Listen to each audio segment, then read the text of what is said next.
الف لام را كتاب أنزلناه إليك لتخرج الناس من الظلمات إلى النور بإذن ربهم إلى صراط العزيز الحميد.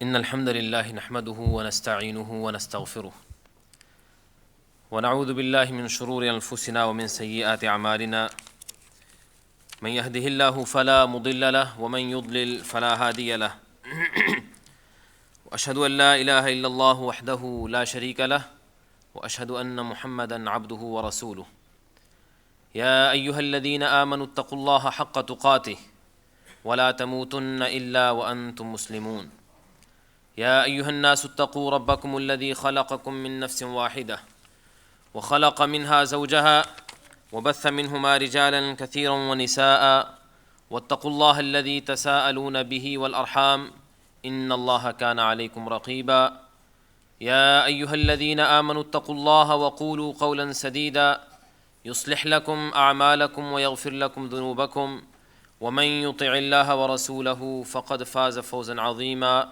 اما بعد. محترم مولانا عبدالہادی العمری حافظہ اللہ کے خطاب سے پہلے انہوں نے ایک ریکویسٹ کی تھی. میں سوچ رہا تھا کہ اسی ریکویسٹ کو میں دوبارہ دہراؤں گا، لیکن 1 گھنٹہ پہلے ہی آپ کو بیان سنتے ہو چکا ہے، تو میں اس کو ایک نئے انداز سے دہراتا نہیں، لیکن ریمائنڈ ضرور کرواؤں گا کہ رسول اللہ صلی اللہ علیہ وسلم کے صحابہ کرام رضوان اللہ علیہم اجمعین جب کسی مجلس میں بیٹھتے تھے تو اس کے خاص آداب ہوتے تھے. ان آداب کو ملحوظ رکھنا یہ رسول اللہ صلی اللہ علیہ وسلم کی تعلیم اور صحابہ کرام رضوان اللہ علیہم اجمعین کی سنت پر عمل کرنا ہے. ان آداب میں سے ایک ادب مجلس کا یہ ہوتا تھا، صحابہ کرام فرماتے ہیں کہ ہم رسول اللہ صلی اللہ علیہ وسلم کے سامنے جب بیٹھے ہوتے دین سیکھنے کے لیے، ہم اس انداز سے اکٹھے ہو کے بیٹھتے تھے کہ اگر کوئی چادر پھیلاتا تو ہم سارے کے سارے ایک چادر کے نیچے آ سکتے تھے. لیکن ہم آج اس مجلس میں جس انداز سے بیٹھے ہیں، اور صرف آج کے مجلس میں نہیں بلکہ ہماری اکثر دینی مجالس میں یہی حال ہوتا ہے کہ ایک چادر کیا، یہاں تو اگر 10 چادریں لے آئیں تو پھر بھی شاید پوری نہ آئیں گے. اس لیے یہ ایک مسنون طریقہ ہے.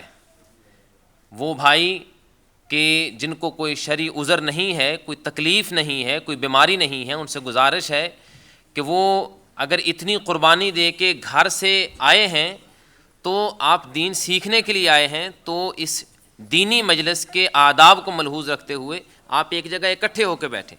اور یہ بات آئندہ بھی یاد رکھیں، کسی بھی دینی مجلس میں اس بات کو ملحوظ رکھا جائے، اور رسول اللہ صلی اللہ علیہ وسلم کی تعلیمات پر ہمیں کوشش کرنی چاہیے کہ ہر حال میں اور ہر موقع پہ اس پہ عمل کریں.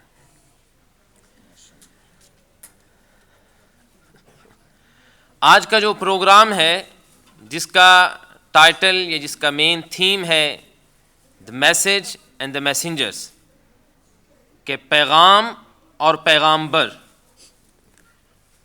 اس پیغام سے کیا مراد ہے اور پیغمبر کون ہیں. چند انبیاء کا تذکرہ اور ان کے پیغام کا تذکرہ آپ آج دوپہر سے سنتے چلے آ رہے ہیں. آخر میں جو موضوع مجھے دیا گیا ہے وہ ہے کہ رسول اکرم صلی اللہ علیہ وسلم امام الانبیاء، خاتم الانبیاء والمرسلین، رحمت للعالمین، حبیب محبوب، اللہ رب العالمین کے خلیل اور ساری کائنات کے امام، نبیوں رسولوں کے سردار، حوض کوثر کے تقسیم کرنے والے، جنت کا دروازہ کھلوانے والے، اس پیغمبر صلی اللہ علیہ وسلم کا پیغام کیا تھا. شاید وہ لوگ جو خاص طور پہ دین سے تعلق رکھتے ہیں وہ اس ٹائٹل کو دیکھ کے یا اس عنوان کو دیکھ کے وہ بات سمجھ گئے ہوں گے کہ آخری پیغمبر محمد الرسول اللہ صلی اللہ علیہ وسلم کا پیغام کیا تھا. اور ہم میں سے یقینی بات ہے بہت سے لوگ اس سوال کے جواب سے بھی واقف ہوں گے، اور وہ جواب ہے کہ اللہ کے رسول صلی اللہ علیہ وسلم کا پیغام وہی تھا جو آپ سے پہلے 1,00,000 سے زیادہ انبیاء اور رسولوں کا پیغام تھا. وہ پیغام جس کا اللہ رب العالمین نے قرآن مجید کی سورہ الانبیاء 17ویں پارے میں اس کا ذکر کیا ہے، وَمَا أَرْسَلْنَا مِن قَبْلِكَ مِن رَّسُولٍ إِلَّا نُوحِي إِلَيْهِ أَنَّهُ لَا إِلَٰهَ إِلَّا أَنَا فَاعْبُدُونِ. اے محمد صلی اللہ علیہ وسلم، ہم نے آپ سے پہلے جو بھی رسول بھیجا ہے اس کو ہم نے یہی حکم دیا ہے، یہی اس کو وحی کی ہے، یہی اس کو پیغام دیا ہے کہ دنیا میں جا کے یہ اعلان کرے اور یہ میسج، یہ پیغام اللہ کی مخلوق تک پہنچائے کہ لا الہ الا انا فاعبدون، کہ میں اللہ خالق کائنات کے سوا کوئی معبود نہیں، کوئی الہ نہیں، لہذا صرف اور صرف میری عبادت اور میری بندگی کرو. جو پیغام تمام نبیوں رسولوں کا تھا، جو میسج ان کا تھا، وہی میسج آخری پیغمبر محمد الرسول اللہ صلی اللہ علیہ وسلم کا ہے. لیکن سوال اب یہ پیدا ہوتا ہے کہ جب یہ سوال اور اس سوال کا جواب ہمیں معلوم ہے کہ وہ پیغام تھا کیا، اللہ کی توحید کا پیغام تھا، اللہ کی وحدانیت کا پیغام تھا، تو پھر اس ٹاپک پہ باقاعدہ ایک پروگرام اور باقاعدہ ایک کانفرنس آرگنائز کرنے کی کیا ضرورت ہے؟ ہر کوئی سوال کے جواب سے واقف ہے. ضرورت اس کی اس لیے ہے کہ آج کل مسلمانوں کی اکثریت وہ ہے جو سرسری طور پہ اس سوال کے جواب سے تو واقف ہیں کہ اللہ کے رسول صلی اللہ علیہ وسلم کا میسج اور پیغام کیا تھا، سوال کے جواب سے واقف ہیں، لیکن واقف ہونے کے باوجود اس کی اہمیت سے واقف نہیں کہ یہ میسج کتنا ضروری ہے، اس کی امپورٹنس کتنی ہے، اس کی اہمیت کتنی زیادہ ہے. اللہ رب العالمین نے جتنے نبی رسول بھیجے ہیں، تمام نبی رسول اس پیغام کے لیے بھیجے ہیں.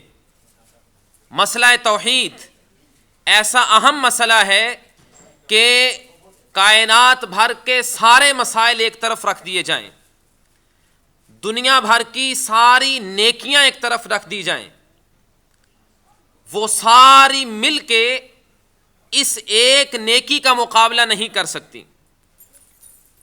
جو نیکی اللہ کی توحید والی نیکی ہے، یہ وہ مسئلہ ہے کہ جس مسئلے کی خاطر اللہ رب العالمین نے انبیاء اور رسولوں کو مبعوث کیا.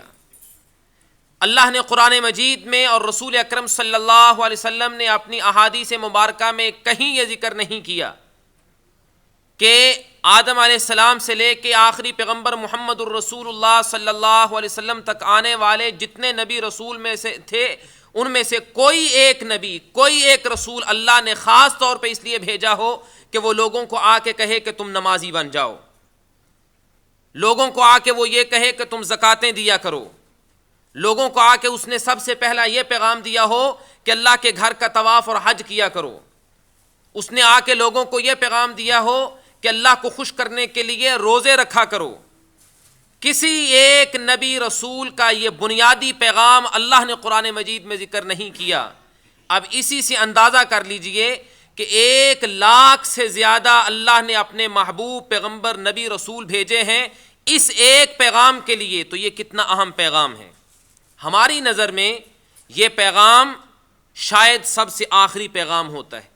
ہم جب کسی کو دعوت دینا چاہتے ہیں، کسی سے گفتگو کرنا چاہتے ہیں، یا ہمارے دل میں یہ خیال پیدا ہوتا ہے کہ فلاں ہمارا رشتہ دار، فلاں دوست وہ دین سے بہت دور ہے، اس کو ہم دین کے قریب لانے کی کوشش کریں، تو ہم آغاز کہاں سے کرتے ہیں؟ اللہ کی توحید سے؟ نہیں، بہت کم لوگ ہوں گے جو اللہ کی توحید سے اس کا آغاز کرتے ہیں. آغاز کوئی کرتا ہے نماز سے، وہ کسی اپنے رشتہ دار، کسی دوست کو مسجد لا کے اس کو یہ دعوت دیتا ہے کہ بھی نماز پڑھا کرو، وہ نمازی بن جائے، ساری عمر اس کے ذہن میں وہی خرافات، وہی شرکیات موجود رہیں، شرک کے کام کرتا رہے، دعوت دینے والا اس بات پہ خوش ہے کہ جی میرا فلاں رشتہ دار نمازی ہے، اور صرف یہی نہیں بلکہ ہم باقاعدہ خوش ہو کے بتاتے ہیں بس اوقات اپنے رشتہ داروں کو کہ جی میری ساری فیملی، میرے زیادہ تر رشتہ دار وہ ہیں تو اس لائن کے، شرک تو کرتے ہیں لیکن نمازی پکے۔ کبھی آپ نے سوچا ہے کہ آپ جو بات کر رہے ہیں اس بات کی اللہ کی نظر میں کیا حیثیت ہے؟ کیا مسلمان، ایک سچا مسلمان وہ یہ تصور بھی کر سکتا ہے کہ وہ اللہ کی توحید کو پیچھے چھوڑے اور اس کے علاوہ باقی نیکیاں یا کوئی دوسرا عمل اس کو توحید سے زیادہ اہمیت دے؟ قطعی طور پہ نہیں۔ اللہ کی توحید وہ اہم مسئلہ ہے جس کے لیے اللہ نے اس ساری کائنات کو پیدا کیا ہے، اور یہ بات یاد رکھیے، یہ زمین و آسمان کا نظام قائم ہے تو صرف اور صرف اللہ کی توحید کی وجہ سے، اور جب اس دنیا سے اللہ کی توحید کا ذکر ختم ہو جائے گا، قیامت بپا ہو جائے گی، اس زمین کو اور اس آسمان کو باقی رہنے کا حق نہیں ہوگا، اس لیے کہ اللہ نے آسمانوں کو اور زمین کو پیدا کیا صرف اپنی توحید کے لیے ہے۔ رسول اکرم صلی اللہ علیہ وسلم کی حدیث ہے، لا تقوم الساعة حتى يقال في الارض اللہ اللہ، جب تک اللہ کی زمین پہ ایک شخص بھی اللہ کا نام لینے والا موجود ہے اس وقت تک قیامت نہیں آ سکتی۔ قیامت کب آئے گی؟ جب اللہ کی توحید کا ذکر ختم ہو جائے۔ اس کا کیا مطلب ہوا کہ ساری کائنات، یہ سورج کا طلوع ہونا، غروب ہونا، دن کا آنا، رات کا آنا، یہ سارا کائنات کا نظام قائم ہے تو اللہ کی توحید کی وجہ سے۔ اس توحید کے بعد باقی دیگر معاملات ہیں، نماز بعد میں ہے، روزہ بعد میں ہے، زکوٰۃ بعد میں ہے، حج بعد میں ہے، صدقات و خیرات بعد میں ہے، عمرے بعد میں ہے، سب کچھ بعد میں۔ سب سے پہلی جو نیکی ہے اور سب سے بڑا جو عمل ہے وہ اللہ کی توحید ہے۔ اللہ رب العالمین نے صرف اس کائنات کو ہی نہیں بلکہ اس کائنات میں جو سب سے افضل مخلوق ہے وہ کیا ہے؟ انسان۔ اللہ نے انسان کو بھی اپنی توحید کی وجہ سے پیدا کیا ہے۔ قرآن مجید میں اللہ فرماتے ہیں وَمَا خَلَقْتُ الْجِنَّ وَالْإِنسَ إِلَّا لِيَعْبُدُونَ، إِلَّا لِيُصَلُّونَ نہیں ہے، إِلَّا لِيُؤْتُونَ الزَّكَاةَ نہیں ہے، إِلَّا لِيَحُجُّونَ نہیں ہے۔ اللہ نے یہ نہیں کہا کہ میں نے جنوں اور انسانوں کو اس لیے پیدا کیا کہ وہ سجدے زیادہ کریں، وہ نمازیں زیادہ پڑھیں، وہ رکوع زیادہ کریں، وہ میرے گھر کے چکر زیادہ لگائیں، طواف زیادہ کریں، حج عمرے زیادہ کریں، صدقات و خیرات زیادہ کریں، اچھے اخلاق کے مالک ہو۔ نہیں، ایک مقصد اللہ نے بیان کیا ہے کہ میں نے انسانوں اور جنوں کو پیدا کیا ہے صرف اور صرف کس لیے؟ لیعبدون، کہ وہ صرف میری ہی عبادت کریں۔ اللہ نے کائنات کو پیدا کیا اپنی توحید کے لیے، آسمانوں کو پیدا کیا اپنی توحید کے لیے، زمین کو پیدا کیا اپنی توحید کے لیے، اشرف المخلوقات انسانوں کو پیدا کیا اپنی توحید کے لیے، اور انبیاء کو مخلوق میں سے، اللہ کی مخلوق انسانیت میں افضل ترین جو لوگ ہیں انبیاء اور رسول، ان کو اللہ تعالیٰ نے مبعوث کیا کس لیے؟ اپنی توحید کے لیے۔ اسے اندازہ کیجئے کہ اللہ رب العالمین کی توحید کتنا اہم مسئلہ ہے، اور اس کے بعد پھر اللہ نے آسمان سے جتنی کتابیں نازل کی ہیں وہ کس لیے؟ ہم تو کہتے ہیں کہ قرآن اللہ نے نازل کیا ہے، جب کبھی کوئی بہت زیادہ جس کو دین کے ساتھ لگاؤ ہو جائے تو وہ کہتے ہیں جی قرآن میں جی اخلاق کی بات ہے، قرآن میں نماز ہے، قرآن میں روزہ ہے، حج ہے، زکوٰۃ ہے، سب کچھ ہے۔ لیکن یہ کبھی سوچا ہے کہ اللہ نے اس کتاب کو نازل کس لیے کیا ہے؟ سورہ ہود کی ابتدائی پہلی آیت میں اللہ فرماتے ہیں الف لام را کتاب احکمت آیاتہ ثم فصلت من لدن حکیم خبیر اللہ تعبدوا الا اللہ۔ اللہ فرماتے ہیں کہ یہ کتاب جس کو ہم نے نازل کیا ہے اس کی آیات محکم اور پختہ ہیں، اور پھر اللہ حکیم خبیر کی طرف سے اس کو نازل کیا گیا ہے۔ کیوں؟ اللہ نے کیوں نازل کیا ہے؟ اللہ تعبدوا الا اللہ، کہ اس اللہ کے سوا کسی کی عبادت نہ کی جائے، یہ پیغام دینے کے لیے۔ نبی رسول آئے تو اس توحید کے لیے، آسمان سے کتابیں آئیں تو اس توحید کے لیے۔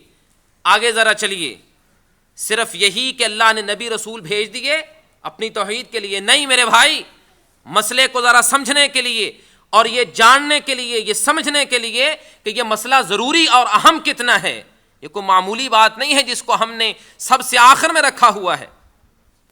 یہ وہ اللہ کی توحید ہے جس کی خاطر نبیوں کو اپنی جانوں کی قربانیاں دینی پڑی. اللہ کی مخلوق میں سب سے محبوب ترین جو لوگ ہیں وہ اللہ کے نبی اور رسول ہیں. نبیوں اور رسولوں کو شہید کیا گیا کس وجہ سے؟ اس وجہ سے نہیں کہ وہ لوگوں سے کہتے تھے نماز پڑھا کرو، اس وجہ سے نہیں کہ لوگوں کو کسی اور نیکی کا حکم دیتے تھے تو ان کو یہ کہا گیا، ان کے ساتھ یہ سلوک کیا گیا، بلکہ کس لیے؟ اللہ نے قرآن میں فرمایا وَمَا نَقَمُوا مِنْهُمْ إِلَّا أَن يُؤْمِنُوا بِاللَّهِ الْعَزِيزِ الْحَمِيدِ. ان لوگوں کو ستایا گیا کسی کے جسم کی جلد کو اور چمڑے کو لوہے کی کنگھیوں کے ساتھ نوچ دیا گیا اور چمڑی کو گوشت سے علیحدہ کر دیا گیا. کس لیے؟ اللہ کی توحید کے لیے. سر پہ آرا رکھ کے جسم کے 2 ٹکڑے کر دیے گئے. کس لیے؟ اللہ کی توحید کے لیے.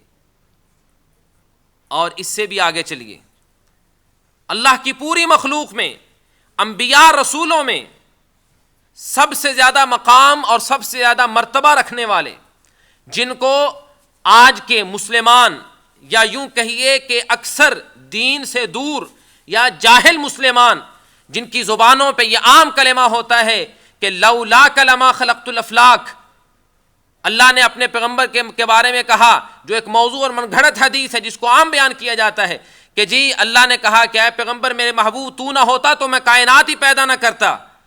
پہلی بات تو یہ ہے کہ یہ قرآن کی آیت کے ہی خلاف ہے. اللہ نے اس لیے آسمان و زمین پیدا نہیں کیے، اور اس میں نعوذ باللہ نعوذ باللہ نعوذ باللہ اللہ کے رسول صلی اللہ علیہ وسلم کی گستاخی یا توہین نہیں ہے. لیکن وہی لوگ جو اللہ کے رسول کا مقام اتنا بلند کرتے ہیں اور حد سے بھی آگے اللہ کے ساتھ ملانے کی کوشش کرتے ہیں، ان لوگوں نے کیا کبھی سوچا ہے کہ اللہ کی مخلوق میں سب سے محبوب، کائنات کا امام، سردار نبیوں رسولوں اور پوری انسانیت کا امام، امام الانبیاء والمرسلین، رحمت للعالمین، شفیع المذنبین، ساقی حوض کوثر، جنت کا دروازہ کھٹکھٹانے والا پیغمبر، اس نے اللہ کی توحید کی خاطر کیا کچھ کیا؟ آپ کو واقعہ یاد ہے، کئی مرتبہ آپ نے سنا ہے، طائف کی بستی میں کائنات کے افضل ترین انسان کے ساتھ کیا سلوک ہوا؟ نبی کو پتھر نہیں مارے گئے؟ کیا ساری کائنات میں اللہ کا جو محبوب ترین شخص ہے کیا اس کے سر سے خون نہیں نکالا گیا؟ کیا اس کے مبارک مقدس جسم کو اور جس کی عمر کی، جس کی زندگی کی قسم رب العالمین نے کھائی ہے، جس سینے کا ذکر اللہ نے قرآن میں کیا، جس کی زندگی کا ذکر اللہ نے قرآن میں کیا، جس کی آنکھ کا ذکر اللہ نے قرآن میں کیا، اللہ کو اتنا محبوب کہ اس سے زیادہ محبوب اللہ نے پیدا ہی کوئی نہیں کیا. اتنا محبوب پیغمبر طائف کے میدان میں پتھر کھا رہا ہے، کیوں؟ اللہ کی توحید کے لیے. سوال پیدا ہوتا ہے یا اللہ تیرا اتنا محبوب پیغمبر، اس سے زیادہ محبوب تو نے کو پیدا ہی نہیں کیا.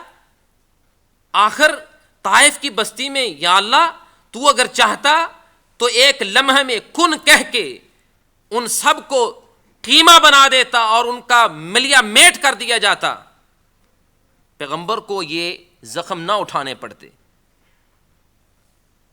لیکن اللہ رب العالمین نے مجھے، آپ کو اور ساری کائنات کو یہ پیغام دیا ہے. کیا پیغام ہے؟ کہ میں نے اپنی مخلوق میں جب محمد صلی اللہ علیہ وسلم سے زیادہ محبوب کوئی نہیں پیدا کیا، اور پھر میں نے سب سے زیادہ اپنے محبوب کو طائف کے میدان میں پتھر مارنے، ان کو پتھر لگتے ہوئے میں رب دیکھ رہا ہوں. پیغام میری طرف سے یہ ہے کہ کائنات کا محبوب ترین انسان ہی کیوں نہ ہو، میری توحید سے زیادہ مجھے پیارا نہیں ہے. مجھے میری توحید اپنے محبوب پیغمبر سے بھی زیادہ پیاری. اللہ کی توحید کا یہ مقام ہے. اللہ نے اپنے محبوب پیغمبر کو پتھر لگتے ہوئے دیکھا، اللہ کی رحمت جوش میں آئی اور اللہ کا غضب بھی جوش میں آیا. اللہ نے فرشتے کو بھی بھیجا کہ جا کے میرے پیغمبر سے پوچھ لو، کہیں نبی کے دل میں یہ بات نہ آ جائے کہ اللہ کی مدد کہاں ہے. اگر چاہتا ہے تو 2 پہاڑوں کو ملا کے طائف والوں کا نام و نشان ختم کر دیا جائے. اللہ نے نبی کو رحمت للعالمین بھیجا تھا، نبی نے انکار کیا، لیکن اس سے پہلے پتھر لگ چکے تھے، خون جسم سے نکل چکا تھا. اللہ کی طرف سے یہ پیغام تھا ساری انسانیت کے لیے کہ میرے نزدیک میری توحید سب سے زیادہ محبوب ہے۔ صرف یہی نہیں، قرآن مجید کا میرے بھائی کاش ہم اس طرح مطالعہ کریں، قرآن کو اس طرح پڑھیں جس طرح پڑھنے کا حق ہے، قرآن کو اس طرح سمجھیں، اللہ کرے ہم سمجھنے لگ جائیں قرآن کو جس طرح قرآن کو سمجھنے کا حق ہے۔ قرآن کی ایک دو نہیں، دسیوں آیات ہیں جس میں اللہ نے اپنی توحید کی خاطر وہ انداز اختیار کیا ہے کہ انسان کی عقل بس اوقات حیران رہ جاتی ہے کہ اللہ رب العالمین اپنی توحید کے معاملے میں کتنا غیرت مند ہے، اور اس خالق کائنات کا حق ہے کہ وہ غیرت رکھے اپنی توحید کے معاملے میں۔ ذرا غور کیجئے، سورہ انعام 7واں پارہ ہے، اللہ رب العالمین فرماتے ہیں وَتِلْكَ حُجَّتُنَا آتَيْنَاهَا إِبْرَاهِيمَ عَلَىٰ قَوْمِ۔ اللہ نے قرآن مجید کی سورہ انعام کی ان آیات میں انبیاء کا ذکر کرنا شروع کیا۔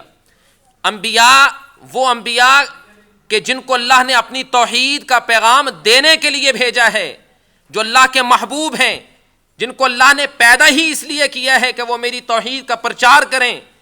ان نبیوں کا اللہ نے ذکر کیا، ایک کا، دو کا، تین کا، چار کا نہیں، 18 نبیوں کا نام لے کے 18 نبیوں کا اللہ نے نام لیا۔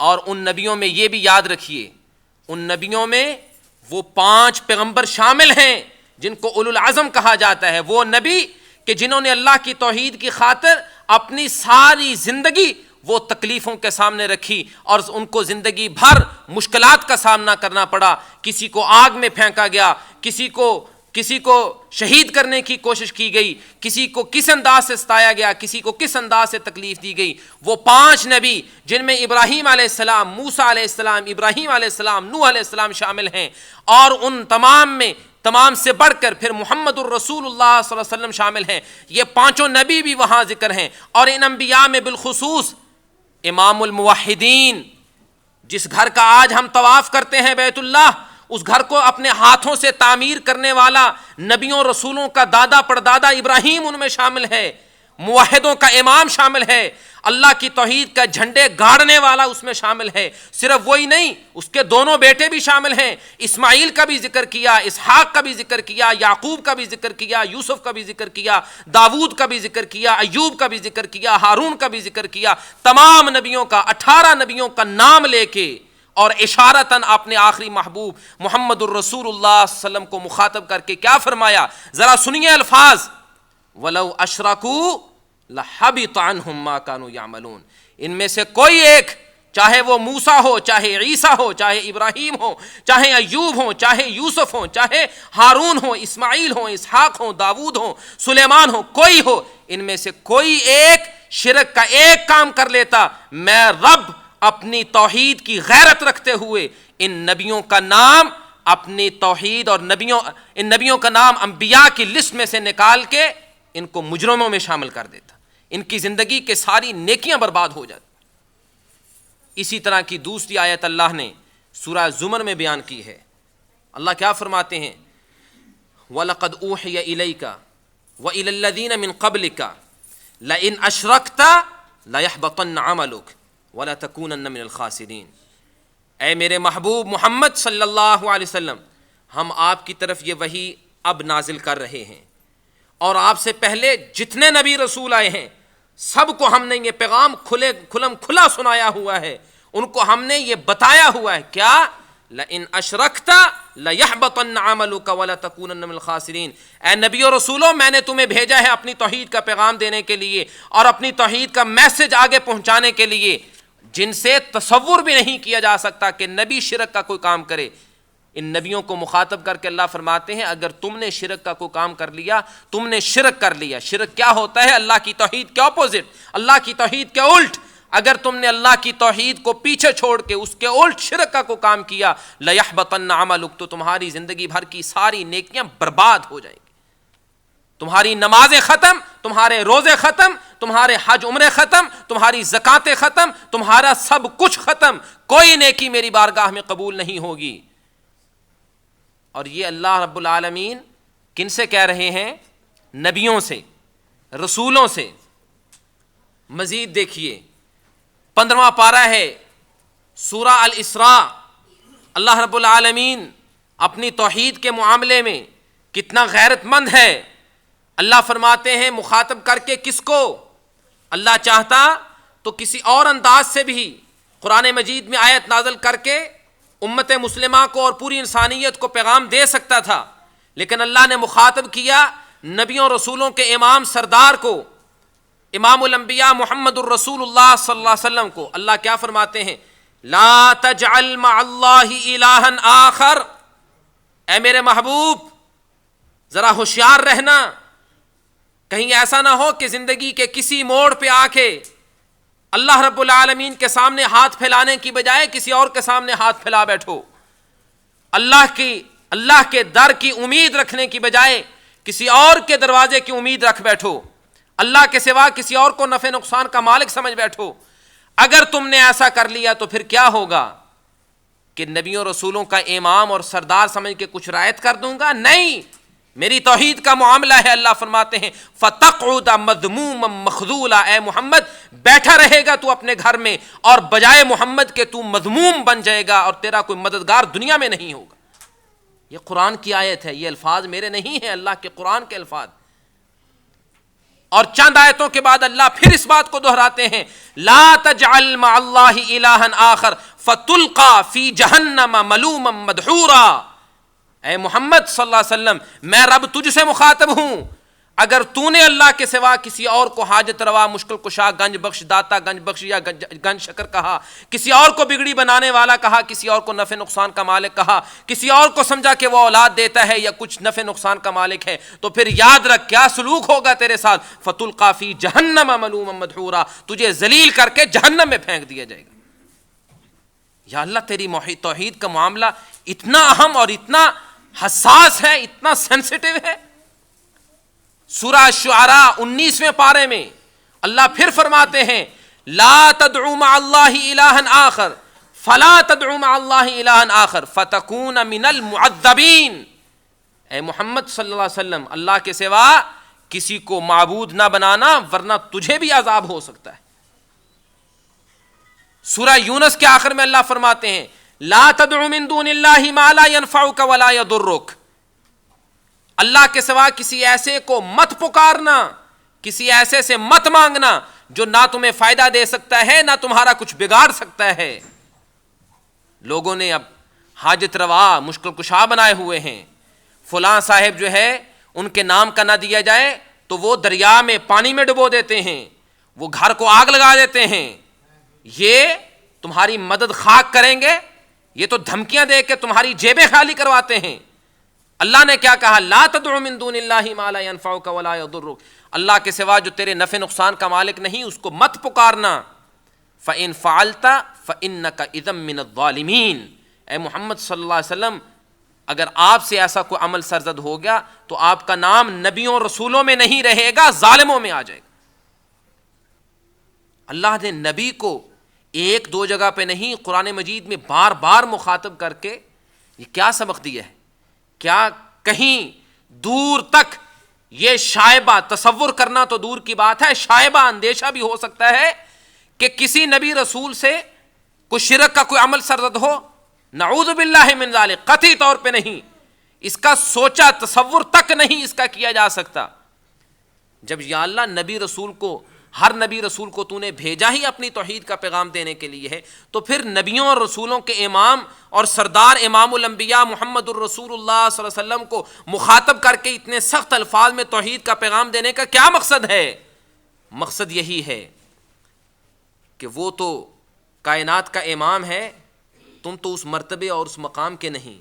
تم تو زیادہ سے زیادہ یہی دعویٰ کر سکتے ہو کہ میں اس نبی سے عشق کرتا ہوں، یہی زیادہ سے زیادہ دعویٰ کر سکتے ہو میں نبی سے پیار کرتا ہوں، زیادہ سے زیادہ یہ کہہ سکتے ہو کہ میں نبی کی خاطر اپنی جان دینے کے لیے تیار ہوں. اس نبی کے مقام پہ تو نہیں پہنچ سکتے.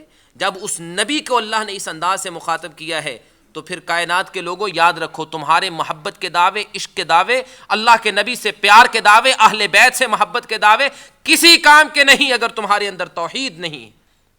اس لیے بھی توحید بہت زیادہ اہمیت رکھتی ہے کہ اللہ کی توحید کے بغیر انسان کی کوئی نیکی قبول نہیں. مت دیکھیے کسی کی داڑھی کو، مت دیکھیے کسی کے پیشانی کے نشان کو، مت دیکھیے کسی کی پگڑی اور دستار کو، مت دیکھیے کسی کے چہرے کے رنگ کو کہ بڑا روشن چہرہ ہے، کیا بات ہے، کام شرک کے کرتا ہے، اللہ کی توحید کے کا مخالف ہے، اللہ کی توحید سے بغض رکھنے والا ہے، چہرے پہ ظاہری طور پہ کتنا ہی نور نظر کیوں نہ آؤ، اس کا نور ہی کیوں نظر نہ آئے، اور صرف نور ہی نہیں، اس کا نام ہی نور کیوں نہ رکھ دیا جائے، اللہ کی توحید نہیں تو وہ اندھیرا ہی اندھیرا ہے۔ اس سے بڑا بدبخت اس کائنات میں کوئی نہیں، اس سے بڑا ظالم اس کائنات میں کوئی نہیں جو اللہ کی توحید کے ساتھ، اللہ کی توحید کے معاملے میں کمپرومائز کرتا ہے۔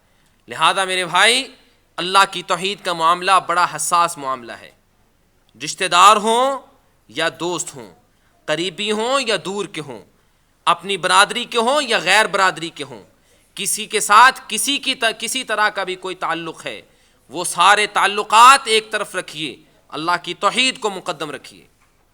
اللہ کے رسول صلی اللہ علیہ وسلم نے نبوت ملنے کے بعد کتنا عرصہ اس دنیا میں زندگی گزاری ہے؟ 23 سال، 23 ایئرس، 23 سال۔ اور شاید آپ جانتے ہوں کہ ان 23 سالوں میں سے پہلے 13 سال مکہ مکرمہ میں گزارے ہیں، اس کے بعد 10 سال مدینہ منورہ میں گزارے ہیں۔ کبھی آپ نے غور کیا ہے کہ 13 سال جو مکہ میں گزارے ہیں، وہاں اللہ کے رسول صلی اللہ علیہ وسلم کا پیغام کیا تھا؟ وہاں دعوت کیا تھی؟ نماز کی دعوت تھی، وہاں زکوٰۃ تھی، وہاں روزہ تھا، وہاں حج تھا، وہاں صدقات خیرات تھے، وہاں جہاد تھا؟ کچھ بھی نہیں تھا، صرف ایک دعوت تھی، اور کیا تھی؟ اللہ کی توحید۔ سارا اسلام ایک طرف، نمازیں بعد میں، روزے بعد میں، حج بعد میں، جہاد بعد میں، غزوات بعد میں، سب کچھ بعد میں، سارا اسلام، سارا دین کے تمام مسائل احکام وہ 10 سالوں میں مکمل کر دیے گئے، اور صرف اللہ کی توحید کی خاطر پہلے 13 سال ڈیڈیکیٹ کیے گئے۔ یہ اہمیت بیان کرنے کے لیے کہ اللہ کا سارا دین، اس دین میں جتنی عبادات، جتنے معاملات، جتنے احکام، جتنے مسائل ہیں، ان میں سے کوئی مسئلہ، کوئی معاملہ، کوئی نیکی ایسی نہیں جو اللہ کی توحید کا مقابلہ کر سکے۔ اور یہ بات یاد رکھیے، اللہ کی توحید وہ نیکی ہے کہ اگر یہ نیکی آپ کے پاس ہے تو اللہ کی رحمت سے جنت آپ کا ٹھکانہ ہے، اور اگر یہ نیکی نہیں اور اس نیکی کے بغیر، اس نیکی کو چھوڑ کے آپ کے پاس نیکیوں کے انبار لگے ہوئے ہیں، آپ یہ کہیں کہ میں دن رات میں 1000 مرتبہ درود شریف پڑھتا ہوں، آپ کہیں کہ میں ہر سال ربیع الاول کے مہینے میں میلاد کی محفلیں منعقد کرتا ہوں اور کرواتا ہوں، آپ یہ کہیں کہ میں نبی سے بڑا عشق اور بڑا پیار کرتا ہوں، آپ یہ کہیں کہ میں نے رمضان کے مہینے میں 100 قرآن ختم کیا ہے، آپ یہ کہیں کہ میں بڑی عبادتیں کرتا ہوں، میں تہجد نہیں چھوڑتا، میں نمازیں نہیں چھوڑتا، آپ کی سینکڑوں نہیں، ہزاروں نہیں، لاکھوں نہیں، کروڑوں نہیں، اربوں کھربوں نیکیاں ہو جائیں، اللہ کی قسم اگر توحید نہیں، کسی ایک نیکی کا کوئی فائدہ نہیں، سب برباد ہیں، سب جہنم میں۔ اور یہ بات میں پہلے گزارش کر چکا ہوں، میں اپنی طرف سے نہیں کہہ رہا، اللہ کا قرآن کہتا ہے۔ اللہ نے جب نبیوں سے یہ کہا ہے کہ لئن اشرکت لیحبطن عملک، اے پیغمبر تو شرک کرے گا تو تیرے اعمال برباد ہو جائیں گے، تو پھر ہم کس بات کی مولی ہیں اور ہماری کیا حیثیت؟ اللہ کو کسی کی کوئی شکل پیاری نہیں، اللہ کو کسی کا کوئی مال پیارا نہیں، اللہ کو سب سے زیادہ محبوب ہے تو ایک ہی چیز اللہ کی توحید۔ صحیح بخاری شریف میں حدیث ہے، حضرت مغیرہ رضی اللہ تعالیٰ عنہ فرماتے ہیں کہ حضرت سعد بن عبادہ رضی اللہ تعالیٰ عنہ رسول اکرم صلی اللہ علیہ وسلم کے پاس آئے، اور یہ واقعہ ہے اس وقت کا جب سورہ النور کی کچھ آیات نازل ہو چکی تھیں، وہ آیات جن میں اللہ رب العالمین نے سورہ نور کی ابتدائی آیات میں فرمایا ہے کہ جب کوئی مرد کسی عورت کو کسی مرد کے ساتھ زناکاری یا بدکاری کرتے ہوئے دیکھے تو وہ ایسے ہی اس کا چرچا نہ کر دے، بلکہ 4 گواہ پیش کرے، 4 گواہ، کیونکہ ایک مسلمان کی عزت اللہ کے ہاں بڑی محبوب ہے۔ ہم تو دوسروں کی عزتوں پہ جب چاہیں کیچڑ اچھال دیں، لیکن اللہ کی نظر میں مومن کا اور مسلمان کا بڑا مقام ہے۔ اللہ نے یہ قانون رکھا ہے کہ جب کوئی کسی کو زنا کرتے ہوئے اپنی ننگی اور کھلی آنکھ سے بھی دیکھ لے تو اس کو اجازت نہیں کہ وہ آ کے قاضی کو، جج کو یا امیر، حکمران، خلیفہ کو آ کے رپورٹ بھی کرے جب تک اس کے پاس 4 گواہ موجود نہ ہو۔ جب یہ آیت نازل ہوئی تو صحابہ کرام رضوان اللہ مجمعین، جن کی وجہ سے اللہ نے ہمیں یہ شریعت عطا فرمائی ہے، جن کے فیضان سے یہ دین آج ہمارے پاس محفوظ شکل میں موجود ہے، ان صحابہ کرام میں سے ایک صحابی حضرت سعد بن عبادہ رضی اللہ تعالی عنہ اٹھے، کہنے لگے اللہ کے رسول صلی اللہ علیہ وسلم، ارأیت لو رأیت رجلا مع امرأتی افلا اقتلہ مع سیفی غیر مصفح۔ اللہ کے رسول صلی اللہ علیہ وسلم آپ مجھے بتائیے کہ میں اپنی بیوی کے ساتھ کسی غیر مرد کو دیکھوں تو کیا میں یہ برداشت کروں گا؟ برداشت کرنا تو کیا دور کی بات ہے، کیا یہ حقیقت نہیں کہ میں فوراً اپنی تلوار نکال کے ایک لمحے میں اس کی گردن اڑا کے رکھ دوں؟ اللہ قرآن میں کہتے ہیں کہ جب کوئی زنا کرتے ہوئے کسی کو دیکھے تو بات نہ کرے جب تک 4 گواہ نہ ہو۔ یہ اللہ کا قانون ہے، وہ اللہ کے قانون کی مخالفت نہیں کر رہے تھے، لیکن مسئلہ دریافت کرنا اصل میں مقصود تھا اللہ کے رسول۔ دوسرے کی بات تو اور ہے، اگر میں خود اپنی بیوی کے ساتھ کسی کو بدکاری کرتے ہوئے دیکھوں تو کیا میں جا کے اعلان کروں کہ 4 گواہ آئیں اور آ کے دیکھیں اور پھر میں بتاؤں؟ میں تو سب سے پہلا کام یہ کروں گا کہ اپنی تلوار نکال کے دونوں کی گردنیں اڑاؤں گا۔ رسول اللہ صلی اللہ علیہ وسلم مسکرا پڑے۔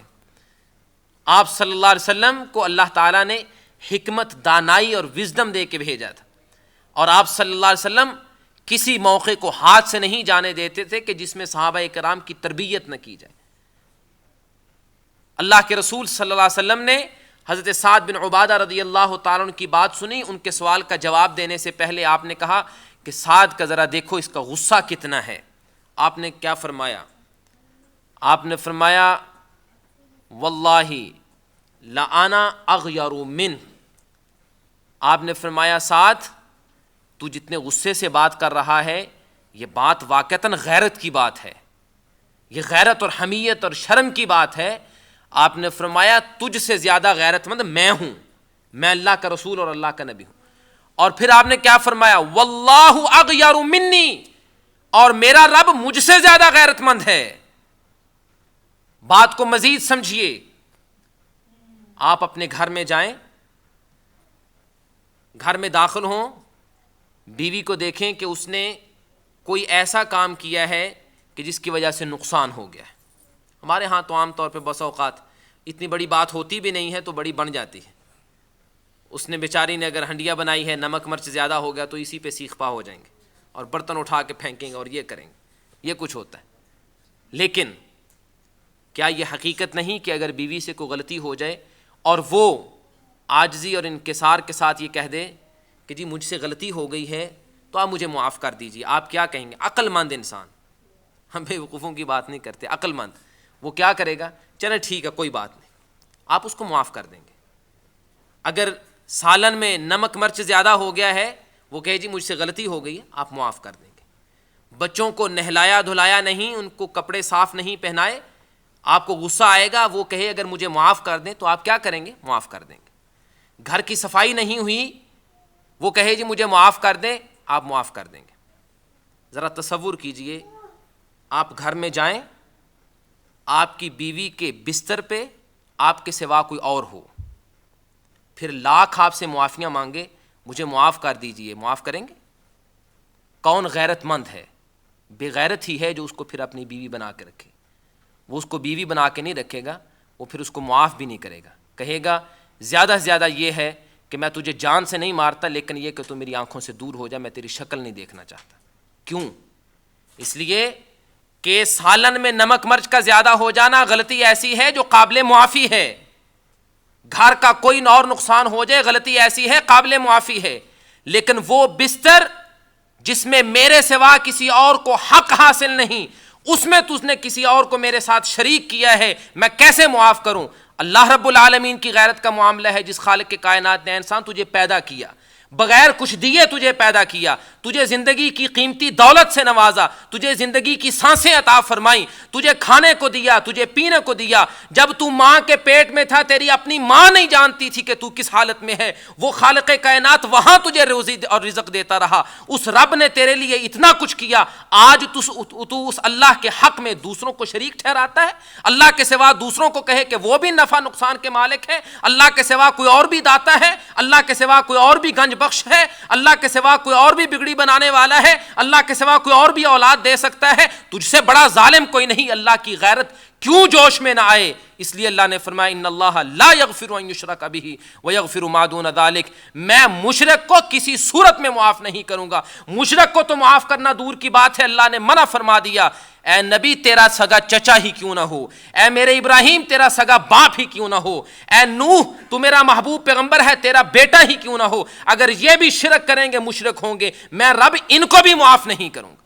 انہ من یشرک باللہ فقد حرم اللہ علیہ الجنہ، جس سے شرک ہو گیا اللہ نے اس کے لیے جنت حرام کر دی۔ یہ اللہ کی غیرت کا معاملہ ہے، اللہ کی غیرت کا معاملہ ہے۔ اس لیے کسی سے نمازوں میں کوتاہی ہو جائے اللہ اس کو معاف کر دیتے ہیں، معافی مانگے اللہ معاف کر دیں گے۔ کسی نے زکوٰۃ نہیں دی اللہ سے معافی مانگے اللہ معاف کر دے گا، اور اگر بغیر معافی کے مر جائے لیکن اللہ کے ساتھ شرک نہیں کیا تو اللہ رب العالمین اس کو بھی چاہے تو سزا دے کے، چاہے بغیر سزا کے اسے جنت ضرور عطا فرمائیں گے اگر توحید اس کے پاس ہے تو۔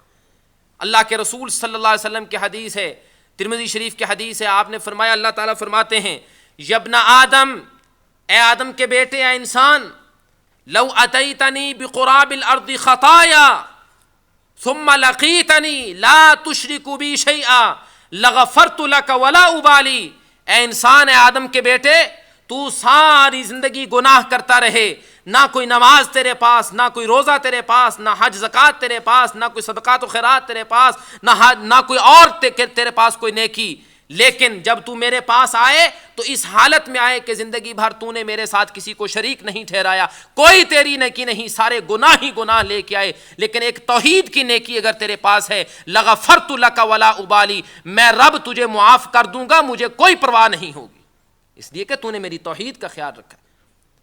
اور ترمذی شریف کی ایک دوسری حدیث سنیے، اللہ کے رسول صلی اللہ علیہ وسلم فرماتے ہیں قیامت کے دن ایک انسان کو لایا جائے گا، اس کے گناہوں کے رجسٹر کھولے جائیں گے، 1 2 3 4 بے شمار اس کے گناہوں کے رجسٹر، جو فرشتوں نے اس کی زندگی کے گناہ لکھے، سارے گناہوں کے رجسٹر اکٹھے کر کے اللہ رب العالمین فرشتوں سے کہیں گے کہ وہ ترازو لایا جائے، کیونکہ جب میزان قائم ہوگی نیکیوں کو ایک پلڑے میں، گناہوں کو دوسرے پلڑے میں رکھا جائے گا، دونوں کا وزن کیا جائے گا، اس کے گناہوں کو ایک پلڑے میں رکھ کے اس کے گناہوں کا جب وزن کیا جائے گا تو دوسری طرف کوئی نیکی ہی نہیں، کوئی نیکی ہو تو وزن ہو، نیکی ہے ہی کوئی نہیں، سارے گناہ ہی گناہ ہیں۔ وہ انسان کانپے گا، پریشان ہوگا کہ اب تو میرا ٹھکانہ سیدھا جہنم ہے ہی گناہ، نیکی کوئی ایک بھی نہیں ہے۔ جب وہ پریشان، سخت پریشانی کے عالم میں گھبرا رہا ہوگا اور اللہ رب العالمین کے فیصلے کا منتظر ہوگا کہ اللہ کی طرف سے فرشتوں کو حکم ہو اور مجھے اوندھے منہ جہنم میں پھینک دیا جائے کہ میں نے ساری زندگی کوئی نیکی کی ہی نہیں، گناہ ہی گناہ کیے ہیں، اللہ کی طرف سے آواز آئے گی، فرشتوں سے کہا جائے گا کہ وہ ایک ٹکڑا لے کے آؤ، ایک ٹکڑا چھوٹا سا، اس کو لا کے اس میزان، اس اسکیل اور اس ترازو کے دوسرے پلڑے میں رکھو۔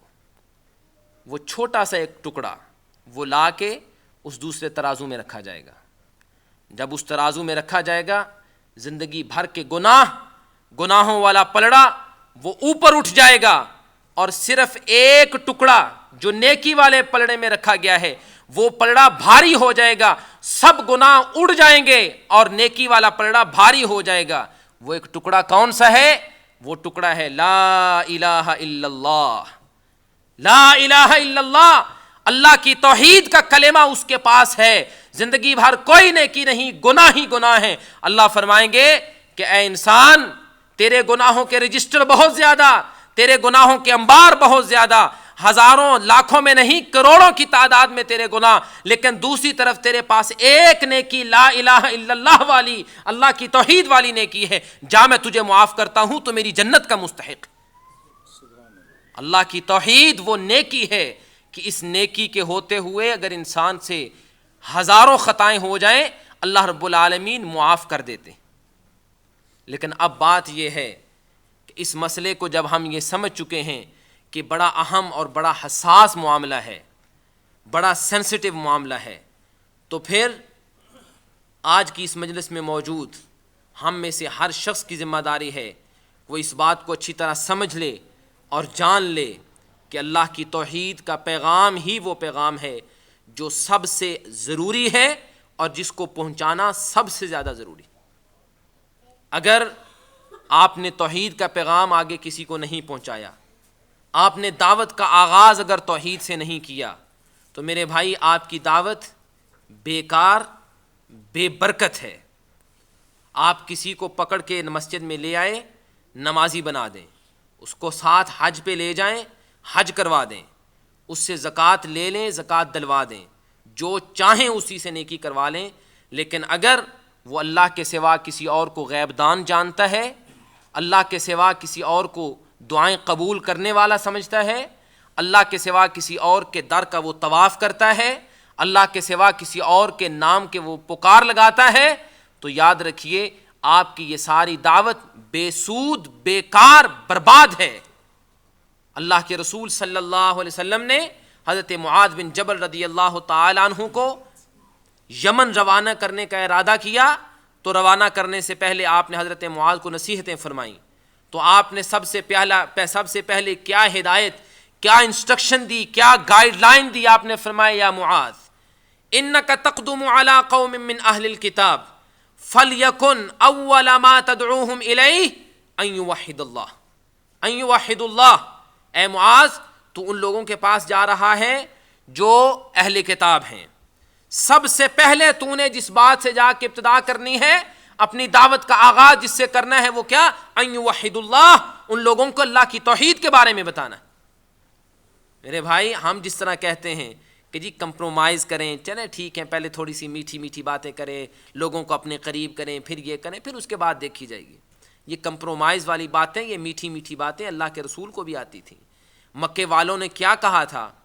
مکے والوں نے کیا یہ نہیں کہا تھا وَدُّوا لَوْ تُدْهِنُوا فَيُدْهِنُونَ؟ اللہ نے قرآن میں ذکر کیا ہے کہ یہ تو چاہتے ہیں تھوڑے سے آپ نرم پڑ جائیں، تھوڑے سے یہ نرم پڑ جاتے ہیں، چلیں مل جل کے ذرا کمپرومائز کر کے کام چلا لیتے ہیں۔ اللہ کے رسول صلی اللہ علیہ وسلم چاہتے تو کیا وہاں کسی مکے کے سرداروں میں سے کسی نے انکار کرنا تھا کہ آپ کو ریاست نہیں دیتے؟ وہ تو خود پیشکش کرتے تھے۔